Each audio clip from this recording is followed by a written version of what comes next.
আরে আমি এসছি। তুমি কাঁদছো কেন? তুমি কি খুশির খবরটা পেয়ে গেছো? মা, আমি উচ্চ মাধ্যমিকে ভালো রেজাল্ট করেছি, স্টার মার্কস আর লেটার মার্কস। মা, ও মা,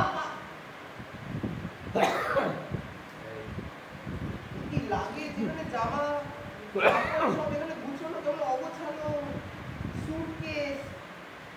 মা, কি হয়েছে মা? তুমি খুশি হবে? আমার নাম্বারটা যে ভালো উঠেছে, কি হয়েছে?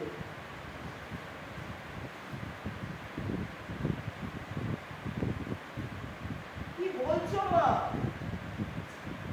সত্যি? উনি এমন করলো আমাদের সঙ্গে? কোথায় উনি? কোথায়?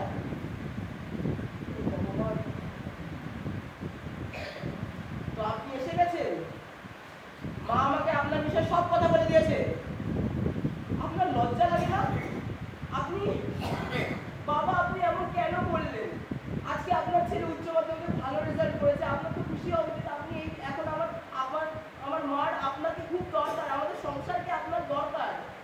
আমার এখনো বাকি পড়াশোনা বাকি আছে বাবা, এখনো কলেজ বাকি আছে, আমাকে চাকরি করতে হবে। আমিও সমাজের মধ্যে একটা ভালো চাকরি করতে চাই। আপনি এমন কেন বললেন? আপনার লজ্জা লাগে না এই বয়সে? ছি, আমার তো আপনাকে নিজের বাবা বলতেও ঘৃণা লাগছে। আমি আপনার রক্ত, আপনি একটা চরিত্রহীন মানুষ। আপনার লজ্জা লাগে না? আপনি আমার মাকে ত্যাগ করে দিয়ে অন্য একটা মহিলার সঙ্গে বিবাহ করবেন? না মা, কিছুতেই না, আমরা এই বাড়িটা থাকবো না। চলো মা, চলো, আমি কিছু করে হলে তোমাকে তোমার পেটে দুভাগ দিয়ে দিতে পারবো। আমরা দুজনে একসঙ্গে থাকবো। মা চলো, এই ব্যক্তিটার বাড়িতে আমরা থাকবো না। চলো মা, চলো, আমি এই দুঃখ আর নিতে পারছি না। কিন্তু এই কথাটা বলে দিলাম, আজ আমি এই ঘর ছেড়ে যাচ্ছি। 2-3 বছর পর আমি আবার ফিরে আসবো। আর যখনই ফিরে আসবো, মনে রাখবেন আপনার জীবনের কাজ শুরু হয়ে যাবে। বলে দিয়ে গেলাম। মা, আসো, সাবধানে আসো।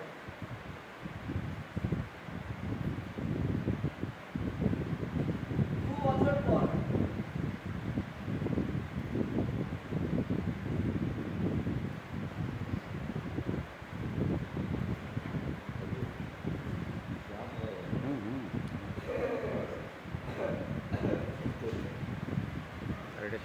এখনো রাসলীলায় মেতে আছেন দেখছি। ও, আমাকে চিনতে পারছেন না? কে?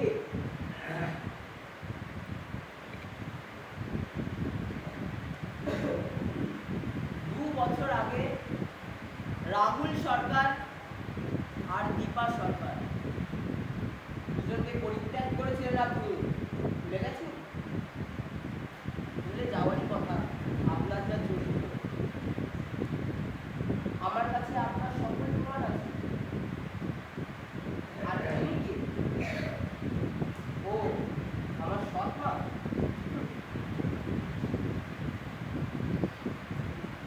আপনি তো আমাদের সংসারটাকে ছেড়ে দিয়ে চলে গেলেন। তিলে তিলে সংসারটা চলেছে। মা লোকের বাড়ি গিয়ে গিয়ে কাজ করে করে আমাকে পড়িয়ে